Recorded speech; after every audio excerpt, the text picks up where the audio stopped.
नमस्कार दोस्तों, मैं सुनील कुमार आपका फिर से स्वागत करता हूं आपके अपने चैनल क्या ऐसा होता है में।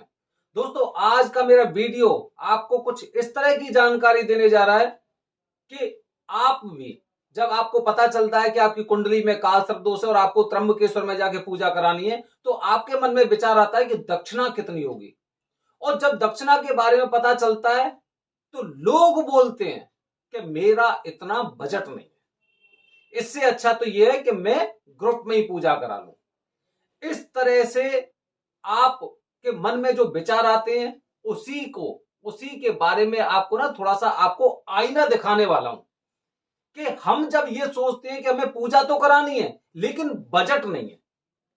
अंत में सबसे पहले अगर हम बात करते हैं बजट की, तो बजट हमारा सबसे ज्यादा खराब होता है केवल तब जब हमें कोई पाठ पूजा का कार्यक्रम करवाना हो या फिर कुछ ऐसे मांगलिक कार्यक्रम हो, तभी हमें बजट की चिंता रहती है। अगर हमारे किसी बच्चे का, हमारी पत्नी का या घर परिवार में से किसी इंसान का जन्मदिन होता है ना, तो 10,000 से 50,000 तक छूमंतर हो जाते हैं, मिनटों में उड़ जाते हैं और हमें उसका गम भी नहीं होता है। लेकिन जब पता चलता है कि पंडित जी को यह दक्षिणा जाने वाली है, जिसमें वो पंडित जी जो वरदानी पंडित जी जो विधि विधान से आपकी पूजा कर रहे हैं और एक ऐसे दोष का आपके का निवारण कर रहे हैं जो आप अपने घर से लेकर यहां तक चल कर आ रहे हो, उस दोष का निवारण बड़े विधि विधान से आपका अकेले में कर रहे हैं और तब आप बोल रहे हैं कि आपके पास बजट नहीं है। हम लोगों की पता है मानसिकता कैसी है। हम लोगों की मानसिकता यह है कि जब भी हम पूजा से संबंधित चीजों को देखते हैं तो हमें ऐसा लगता है कि हमारा पैसा बर्बाद हो रहा है। पता नहीं क्यों ऐसी मानसिकता बनी हुई है। अधिकांश लोग, मतलब बहुत सारे लोग, मैं तो ये कह रहा हूं मेरे पास जितने भी फोन आए हैं उसमें से 2-3 आदमी जरूर ऐसे होंगे जिन्होंने कभी ऐसा नहीं सोचा कि ये मैं पैसे को ज्यादा दे रहा हूं। वो आए, उन्होंने कहा कि पंडित जी का नंबर चाहिए, मैंने पंडित जी का नंबर दिया और उसके बाद उन्होंने वहां पे पूजा कराई। लेकिन उसके अलावा जितने लोग हैं वो सब लोग ये कहते हैं कि भाई ये तो बहुत ज्यादा है, मेरे बजट से बाहर है। और पता है छोटे मोटे लोग नहीं है वो, क्या बहुत छोटे मोटे लोग हो। किसी का सालों का बिजनेस करोड़ों रुपए का था, कोई इंसान ऐसा है 40-50 करोड़ के घाटे में जिंदगी जी रहा है। इस तरह के लोग हैं। कुछ कुछ लोग ऐसे हैं जिनके मुंबई जैसी सिटी में 4-4 10-10 घर थे, वो बिक चुके हैं, आज वो किराए पे रह रहे हैं। अंत में बजट किसका नहीं है? प्राइवेट पूजा का बजट नहीं है। समझ रहे हैं? क्योंकि हमें ये लगता है कि ये पैसा हमारा बेकार जा रहा है। हमने अब तक जितने भी कार्य किए वो सब अच्छे कार्य में पैसा गया, जिसकी वजह से अंत में जब हमारे पास एक ऑप्शन बचा कि हो सकता है कि पाठ पूजा करने से या फिर लोगों ने जो चीज बताई है, पितृदोष की पूजा हो गई, कालसर्प दोष की पूजा हो गई, त्रिपिंडी श्राद्ध हो गया या कुछ भी हो गया, महामृत्युंजय मंत्र हो गया, रुद्राभिषेक हो गया, कि ये कार्य करने से और आपको फायदा होगा, वही पैसा आपको ऐसा लग रहा है कि वो पैसा ना बेकार जा रहा है।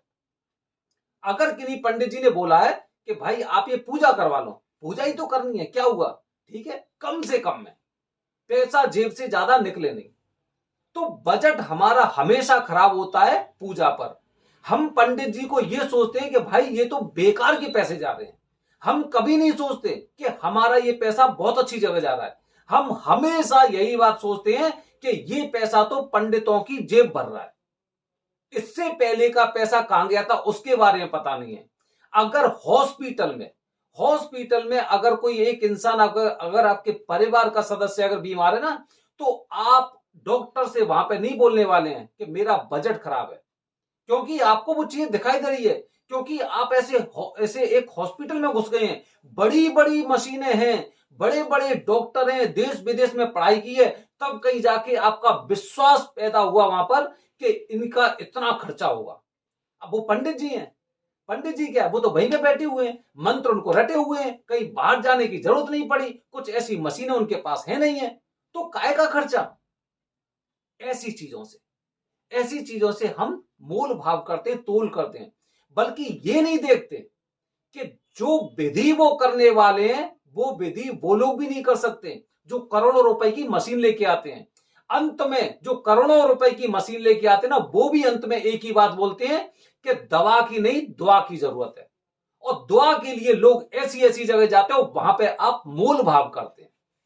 आपको पूजा से लेना देना नहीं होता है। आज मेरे पास एक फोन आया, वो मुझसे बोलने लगे कि मुझे तो ना ग्रुप में ही पूजा करानी है। एकदम जैसे ही फोन मैंने रिसीव किया तो एकदम फोन करते ही उन्होंने मुझसे बोला कि गुरुजी हमें ग्रुप में पूजा करानी। मैं एकदम अचंभित रह गया। मैंने पूछा, मैंने कि क्यों, ऐसा क्यों? अरे पूजा तो सब बराबर होती है, पूजा ही तो करानी, और क्या बात है उसमें, और कौन सी खास बात है, कुछ अलग तो चीज होनी नहीं है। मैंने कि हाँ यही बात सही है, कुछ अलग से मंत्र नहीं पढ़ने हैं, बिल्कुल वो सही बात है। तो फिर अकेले पूजा कराने से क्या फायदा, बेकार 5-6 हजार रुपए ज्यादा जाएंगे, बेकार बेकार जाएंगे 5-6 हजार। अरे भैया आप ये जो 3,500 रुपए जो दक्षिणा है ना, कालसर दोष की जो ग्रुप में अभी पंडित जी ने मार्च के महीने से 3,500 रुपए दक्षिणा कर दिए हैं, ठीक है, ये 3,500 भी बचा लो, क्या जरूरत है, घर पे ही उन मंत्रों का जाप कर लो, किसी से पूछ लेना, बुक में मिल जाएंगे, कोई ऐसी शास्त्र मिल जाएंगे आपको, गूगल पे मंत्र मिल जाएंगे आपको, क्या जरूरत है 3,500 रुपए में। अरे 3,500 में आपकी 350 किताब आएंगी। आप ये देखिए ना, ये मानसिकता क्या होती जा रही है इंसान की, देख रहे हैं आप, मतलब बेकार जाएंगे, वो मेरे पैसे बेकार जा रहे हैं। हम ये नहीं देख रहे कि ऐसी पवित्र नगरी में अगर हम पूजा करा रहे हैं तो उसके कितने फायदे मिलेंगे। और जब अकेले की पूजा का तो कोई मुकाबला नहीं है, पंडित जी इधर बैठे हैं, मैं इधर बैठा हुआ हूं, मेरी एक भी विधि गलत नहीं हो रही है। पंडित जी हर विधि के बारे में हम लोगों को मुझे बता रहे हैं, किसी और को नहीं बता रहे कि ग्रुप में और बैठे हुए हैं। पंडित जी अगर मुझे कह रहे हैं कि उस उंगली से तिल लगाइए, इस उंगली से रोली लगाइए, इस उंगली से चंदन लगाइए, तो उसी हिसाब से कर रहा हूं। मेरे सामने ध्यान है, अगर मैं गलती से इसकी वजह इससे कर रहा हूं तो पंडित जी मुझे टोक रहे हैं, और साथ साथ मंत्रों का उच्चारण भी हो रहा है। आपके एकदम पास बैठे स्थिर जो एनर्जी उनके अंदर है, वो स्थिर रूप से आपकी बॉडी में ट्रांसफर हो रही है, वो मूवमेंट नहीं कर रहे, कभी इसके पास, कभी उसके पास, कभी उसके पास। लेकिन मुझे 5-6 हजार रुपए फालतू में वेस्ट नहीं करने, पूजा में फालतू है, ठीक है। लेकिन अंत में जब डॉक्टर क्या कहते हैं, डॉक्टर यही बोलते हैं कि अब दवा की नहीं, दुआ की जरूरत है, वो फालतू बोलते हैं। आप यहां पर फालतू आ रहे हैं। अरे भाई आप पूजा क्यों कराते हो? अरे आपके पास तो बहुत ज्यादा ऐसे साधन होंगे कि आप अपनी समस्याओं का जो निवारण है वो तो कहीं पे भी करा लोगे, अपने घर में करा सकते हो, अपने परिवार में करा सकते हो, करवाइए ना। ऐसी चीजें कम से कम अपने समाज में क्यों फैला रहे हो आप, इतनी घटिया बात है। तो दोस्तों पूजा तो करानी है, लेकिन मेरा बजट नहीं है भाई, बजट नहीं है। एक बार तुम अपनी लाइफ में पूजा कराने आ रहे हो, आप खुद सोचिए, एक बार पूजा कराने आ रहे हो, तरीके से कराइए। कौन सी जिंदगी में तुम्हें बार बार पूजा करानी है? जब करानी होगी तब कराना आराम से। एक बार के लिए आप अगर एकांत में पूजा नहीं करा सकते, प्राइवेट पूजा नहीं करा सकते, और फिर आपको ग्रुप में पूजा कराने के पश्चात आपको पूर्ण रूप से फल चाहिए, मेरी पूजा फायदेमंद नहीं हुई। त्र्यंबकेश्वर जाने वाले न जाने कितने लोग हैं जिनके मेरे पास फोन है, वो कहते हैं पूजा मेरी सफल नहीं हुई। कैसे होगी सफल? ग्रुप में कराइए, 3,500 रुपए, 3,000 रुपए, 2,000 रुपए देके चले जाइए वहां पे, क्योंकि बजट आपका उतना है नहीं है कि आप अकेले पूजा करा सके। 40-40, 50-50 लोगों के ग्रुप में आप पूजा कराइए, और फिर आकर फिर ऐसे माध्यम से जब आप पहुंच जाते हो, उसके माध्यम से फिर उस स्थान को बदनाम करिए। त्र्यंबकेश्वर में तो सब पाखंडी रहते हैं, वहां पे तो सब ठग रहते हैं, वहां पे तो सब ये, अरे आप कैसे हैं? आप अपने बारे में तो सोचिए कि आप कैसे हैं। आप जब जरूरत पड़ती है आप उस जगह पैसे खर्च नहीं करते। अगर आपके परिवार में से कोई ऐसा इंसान होगा कि अगर उसकी कोई वेडिंग एनिवर्सरी है, या फिर शादी होने वाली है, ठीक है, या फिर अगर कोई हॉस्पिटल में भर्ती है, या फिर किसी दोस्त के यहां पे, आप हजारों रुपए उड़ा देंगे, वो मतलब का पैसा है। लेकिन जहां पे आपको करना चाहिए वहां पे आप एकदम अपनी मुट्ठी बंद कर लेते हो।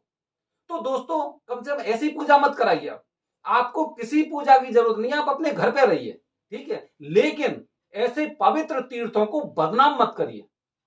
बिल्कुल बदनाम नहीं करने की आपको आवश्यकता है कि आप ऐसे तीर्थों में बताएं कि भाई हम वहां पे पूजा करवाने गए और हमारी पूजा सफल नहीं हुई। कैसे होगी सफल? आपकी मानसिकता ऐसी है। दोस्तों ये सारी चीजें कि बजट नहीं है, बजट नहीं है, आप बिल्कुल मत जाइए।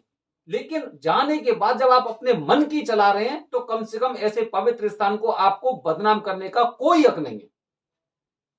बने रहिए हमारे चैनल के साथ। हर हर महादेव।